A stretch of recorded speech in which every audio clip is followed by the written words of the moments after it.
I'm curious what kind of a, what's the political dynamic among the unionized police officers who traditionally vote Republican and that has shifted and would vote for Scott Walker with regard to their response to the demonstrators and things like that. Are you seeing a change in the mindset of these folks? A radical change. I couldn't emphasize enough to you that the police officers who have come to the Capitol and been stationed there, not just the State Patrol and the Capitol Police, but also county officers. Literally, officers have been brought in from around the state over the last 2 weeks, 3 weeks, and there's genuine friendships. When the protesters were leaving, they were taking pictures with the cops.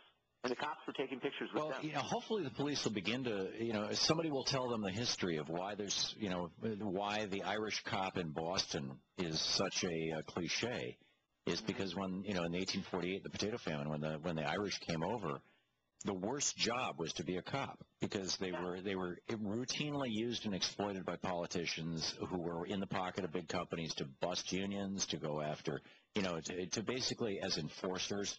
They were very poorly paid. They were, when they did try to fight crime, they had, bad tools, and they often died. And it was just one of the worst jobs to have, which is why the immigrant Boston guys, or the immigrant Irish, took those jobs. And it was the unionization of the Boston Police Department and Fire Department that turned that into a profession, turned it from, basically being goons into being professional peace officers. And, I don't think, frankly, John, most cops in this country realize that. No, but I do think that something incredible has happened in Wisconsin. Governor Walker initially sought to exempt all of the uniformed police forces from this assault on collective bargaining. Right, he tries to buy them off, basically. Totally try to divide them. And it looked like for a day or so it might work. He also exempted the firefighters. The firefighters crossed over very, very quickly and said, look, we know that if he's coming for these other folks this year, he'll be after us next year, and showed a great deal of solidarity.